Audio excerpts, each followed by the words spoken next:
கர்த்தருடைய நாமத்தை சொல்லுங்க, கர்த்தருடைய நாமத்தை நம்புங்க, அவருடைய நாமத்துல கேளுங்க. அவரால் விசுவாசம் நமக்குள்ளே உண்டாகும்.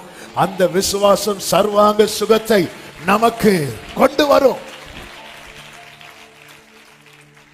இவன் தனக்கு சுகம் கிடைக்கும் என்று நோக்கி பார்த்தான்னு சொல்லல. அவன் அவர்களிடத்தில் ஏதாகிலும், அந்த ஏதாகிலும் எண்ணத்தை கர்த்தர் வச்சிட்டார் தெரியுமா? சுகத்தை வச்சிட்டார். அவன் அவர்களிடத்தில் பணம் கிடைக்கும் என்றுன்னா அது வேற. ஏதாவது ஏன் இவங்க நோக்கி பார்க்க சொல்றாங்க? ஏதோ ஒண்ணு கிடைக்க போகுது, ஏதோ ஒன்று கிடைக்க போகிறது, ஏதோ ஒன்று இவர்களை நோக்கி பார்க்க கர்த்தர் சொல்றார். வேதம் என்ன சொல்ல? அவர்கள் அவரை, பைபிள் நமக்கு சொல்லுது, நீங்க அவரை நோக்கி பாருங்கள். விசுவாசத்தை துவக்குகிறவரும் அதை முடிக்கிறவருமா இருக்கிற இயேசுவை நீங்க நோக்கினாலே உங்களுக்குள்ள விசுவாசம் துவக்கப்படும். நம்ம பார்க்க மாட்டேங்கிறோம். அவன் முதல்ல கேட்கிறான், அப்புறம் அப்படி நோக்கி பார்க்கிறான்.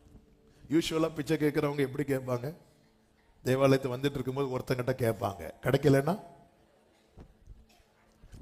அப்படி பார்க்க விடல. விசுவாசம் இங்கதான் நமக்குள்ளே ஓபன் ஆகுது. பேதுரு யோவான், ஏன்னா பேதுரு யோவான் சொல்ல வெள்ளியும் பொண்ணும் எங்களிடத்தில், இதை ஃபர்ஸ்டே சொல்லி இருந்தா நோக்கி இருக்க மாட்டான்.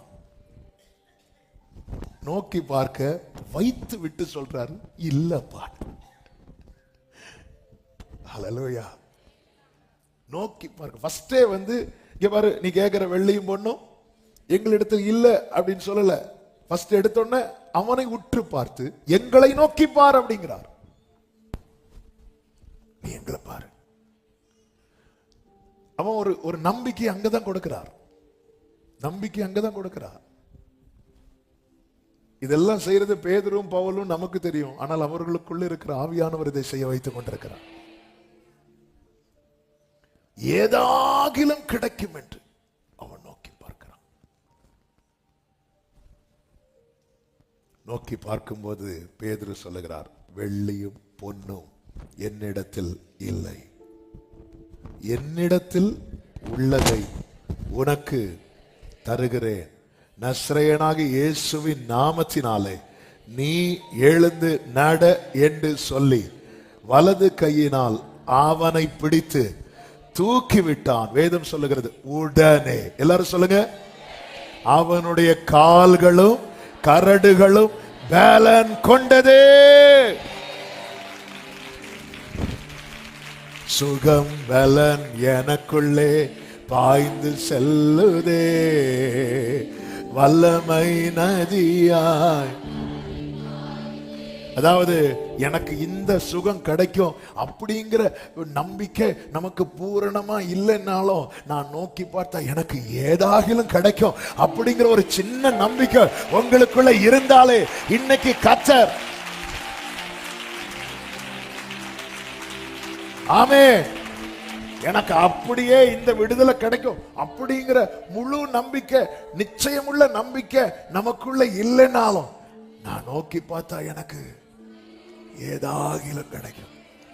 இந்த நம்பிக்கையை ஆண்டவர் கனம் பண்ணி, அவர் அப்படிதான் எதுக்கு நோக்கி பார்க்க சொல்றாங்கல்ல, ஏதாகிலும் கிடைக்கும் என்கிற என்று எண்ணி நம் நினைவுகளை கர்த்தர் எப்படி அறிகிறார்? அவன் இப்ப சும்மா இப்படி எல்லாரும் மேல பாருங்க, எல்லாம் கீழே பாருங்க, அப்படி இப்ப பாத்தீங்களா? பாத்தீங்களா எதுக்கு பார்த்தோம்? எங்களை உற்றுப்பார் அப்படி சொன்ன உடனே அவன் சும்மா அப்படி பார்க்க வேண்டியதுதானே? இல்ல, ஏதாகிலும் கிடைக்கும், ஏதாகிலும் கிடைக்கும். இன்னைக்கு ஆண்டவர்கிட்ட எதிர்பார்த்திருங்க, ஆண்டவரே உம்மைத்தான் நம்பியிருக்கிறோ, உம்மையன்றி அற்புதம் செய்யுங்கப்பா எங்க வாழ்க்கையில்.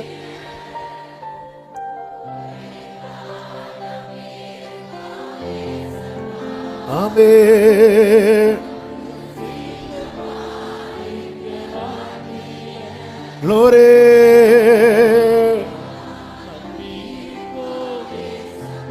ராம கலம சந்தன ராட ரால ஷெரேபா மரகலரியா டனரா பபுலோ டனரா. அவன் குதித்தெழுந்து நின்று நடந்தான், நடந்து குதித்தான். தேவனை துதித்து ஆலயத்துக்குள், அதாவது இவனை டெய்லி தூக்கிட்டு வர்றவங்கல்ல, தூக்கி கொண்டு வைப்பாங்க, சாயங்காலம் ஆனதும் தூக்கிட்டு போவாங்க. கலெக்ஷன் எவ்வளவு வந்திருக்கிறது. இவனை இதுவரை தொட்டவர்கள் இவன் ஆலயத்துக்குள்ள போகணும்னு ஒரு நாள் நினைக்கல. ஆனா அவர் ஒரே ஒரு டச், அவ்வளவுதான், இவன் ஆலயத்துக்குள்ள போயிட்டான். சர்வாங்க சுகம் நம்மை சமூகத்திலே கொண்டு அமர பண்ணும்.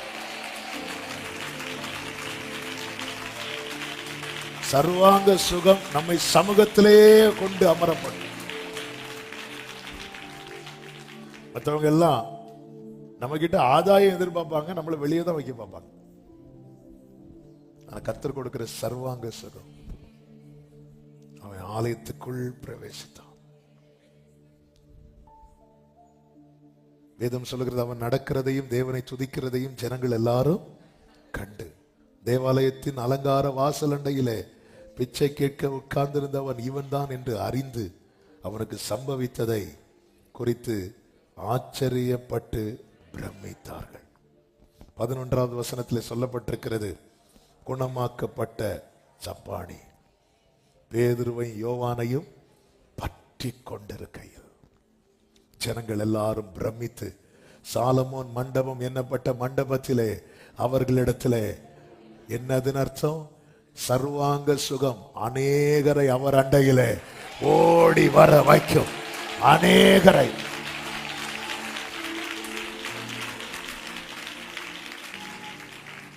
ஆமென் சொல்லுங்க பார்க்கலாம்.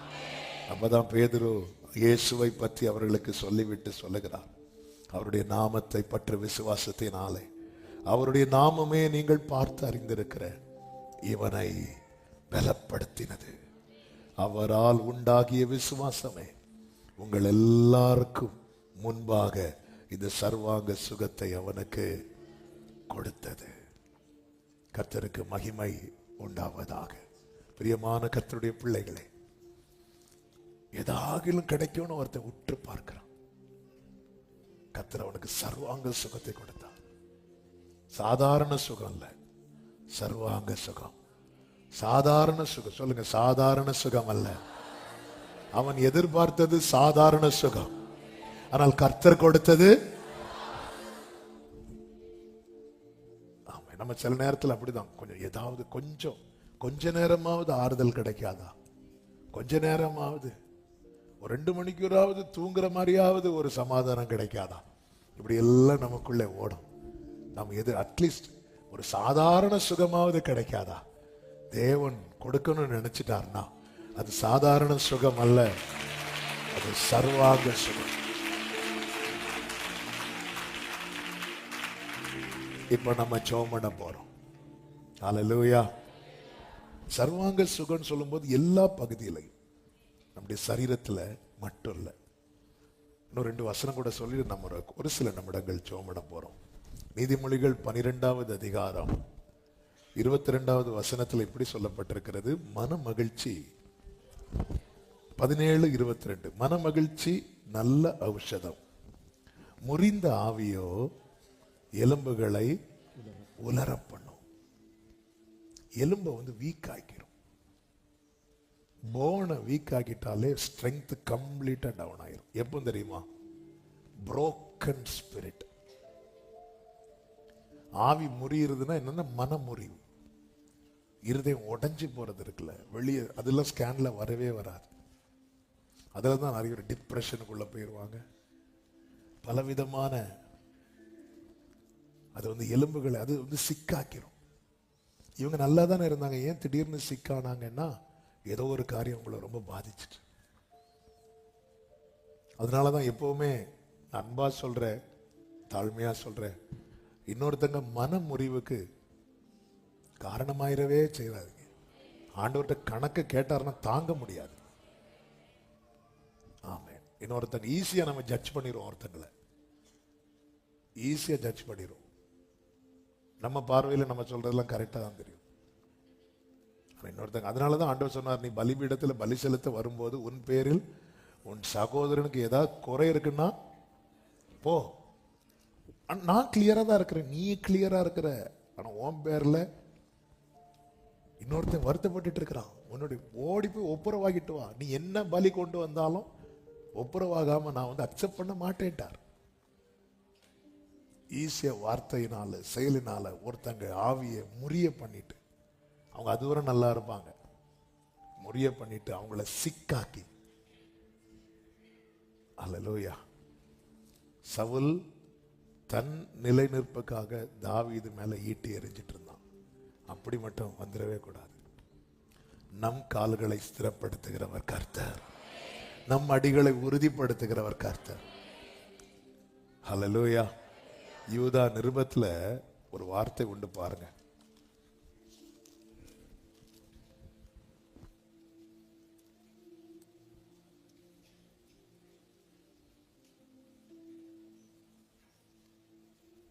ஒன்பதாவது வசனத்துல பிரதான தூதனாகிய மீகாவேல் மோசேனுடைய சரீரத்தை குறித்து பிசாசுடனே தர்க்கித்து பேசின போது அவனை யார பிசாசை தூஷணமாய் குற்றப்படுத்த துணியாமல். பிசாசை நம்ம என்னெல்லாம் சொல்றோம் இல்ல, என்ன சொன்னாலும் நமக்கு திருப்தி வர மாட்டேங்குது.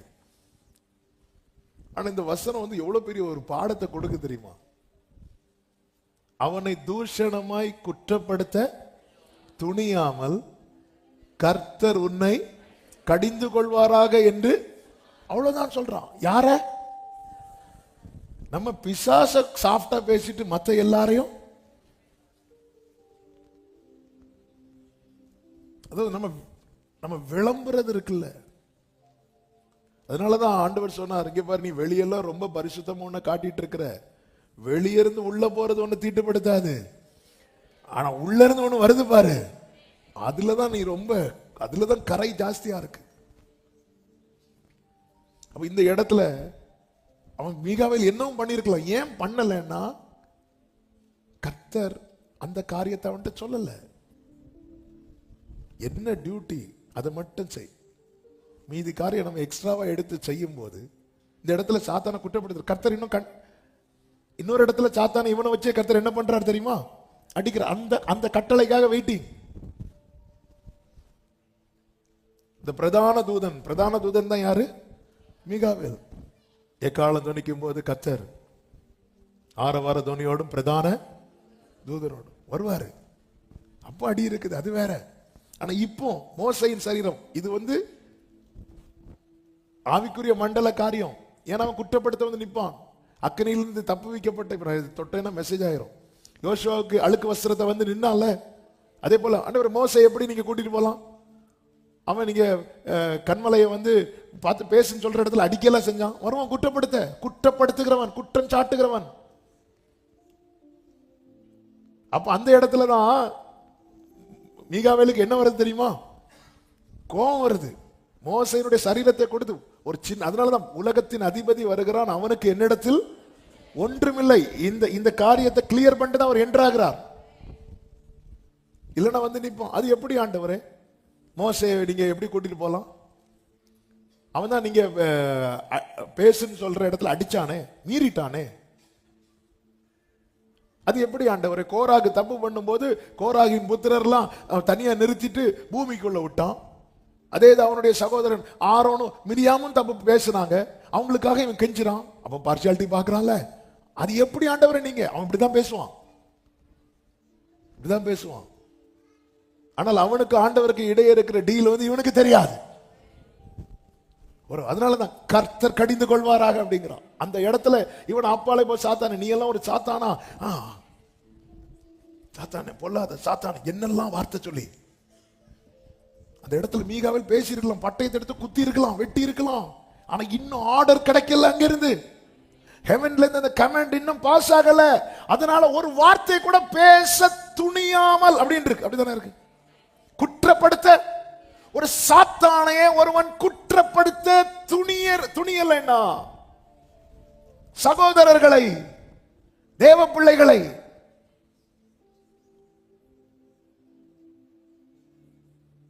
ஈஸியா குற்றப்படுத்திடாதீங்க. காலம் ஏற செல்லும் முன்னே പ്രാണനാഥൻ വന്നിടുമേ. ചോര തന്നു വീണ്ടെടുത്തോർ കണക്കന്നു ചോദിക്കുമേ. ദയവ് ചെയ്ത് തമ്പുരാനെ. ஏன்னா இன்னைக்கு அநேக ஆவிகள் முறிந்ததுக்கு காரணம் ஈஸியா குற்றப்படுத்தி. நம்ம கண்ணில் பெரிய பீமே வச்சிருக்கோம், உத்தரத்தை வச்சுட்டு சகோதரர்கள் கண்கள் இருக்கிற துரும்ப பார்த்துட்டு இருக்கிறோம். இந்த முறிந்த ஆவி எலும்புகளை உலர பண்ணும். மன மகிழ்ச்சி நல்ல. அப்போ இந்த மனதில் இருக்கிற காயங்கள், பலரால காயப்பட்டு ஒருவேளை நீங்க ஆண்டவர் சமூகத்துல இருக்கலாம். அதனால ஆண்டவர் ஜனத்தின் அடிக்காயத்தை குணமாக்குவார். நீதிமொழிகள் 18:14 சொல்லப்பட்டிருக்கிறது, மனுஷனுடைய ஆவி அவன் பலவீனத்தை தாங்கும், முறிந்த ஆவி. அதன் அர்த்தம் என்னன்னா, ஒரு மனுஷனுக்கு புரியும், நம்ம லாங்குவேஜ் நல்ல மன தைரியம் இருக்குன்னு வைங்களேன், அவன் பல பலவீனத்தை என்ன. அதனாலதான் இந்த கோவிட்லாம் வரும்போது எல்லாரும் கொடுக்குற அட்வைஸ் என்ன தெரியுமா? தைரியத்தை மட்டும் விட்டுறாதீங்க, தைரியத்தை விட்டுறாதீங்க. ஏன்னா மனுஷனுடைய ஆவி அவன் பலவீனத்தை தாங்கும். இதெல்லாம் ஒண்ணு, இதெல்லாம் பார்த்துக்கலாம். ஆனா அந்த ஆவி முறிஞ்சிட்டுன்னு வைங்களேன், இல்லாத பலவீனம் வந்துடும். முறிஞ்சிட்டுனா அப்படி முறிந்து பலவீனப்பட்டவர்கள் அநேகர் உண்டு. பர்சனலா அநேகர் பேசும்போது தெரியும். அதே நேரத்தில் இன்னொரு பக்கத்தையும் நான் பலிபீடத்தில் சொல்றேன், இன்னொருத்தங்க ஆவி முறியறது மாதிரி நம்ம எந்த காரியத்தை செய்ய துணியக்கூடாது. எல்லாத்தையும் பார்த்துட்டே இருப்பார். ரொம்ப லேயாளுடைய ஆவி முறிந்தது. லேயா வாழ்ந்துட்டே இருந்தா, ஆனா அவ கூச்ச பார்வை. ராகேல் அதிகம் நேசிக்கப்படுறா. யாக்கோபு எல்லாமே ராகேல்கிட்ட, ராகேலும் லேயாள அற்பமா பார்க்கிறா. அவள் அற்பமா எண்ணப்பட்டதை கர்த்தர் கண்டார். யாக்கோபு ராகேல் பக்கம் நிற்கிறான், கர்த்தர் லேயாள் பக்கம் நிற்கிறார். இதுதான் என் ஆண்டவர். ஆபிரகாம் ஆகாரை அனுப்பி விடுகிறான். ஆகார் ரொம்ப உடைஞ்சு போறான். உடனே கர்த்தர் ஆபிரகாம்கிட்ட பேசினார் இல்ல, உடனே கர்த்தர் ஆகார்கிட்ட தான் பேசுறார். ஆகார்கிட்ட தான் பேசுறார். ஆபிரகாம் லோத்து பிரிந்து, லோத்து அவனாகவே பிரிந்து போனான். கர்த்தர் ஆபிரகாம்கிட்ட பேசுறார். ஏன்னா ஆபிரகாம் உடைஞ்சு நிற்கிறான். ஆனா ஆகாரை ஆபிரகாம் தள்ளி விடுறான். கர்த்தர் ஆகார்கிட்ட பேசுறார். எந்த இடத்துல தேவன் யாருக்கு சமீபமா இருப்பார் தெரியுமா? இருதயத்துல நொறுங்கி இருப்பாங்க தெரியுமா? அவர்களுக்கு தான் கர்த்தர் சமீபமா இருப்பார்.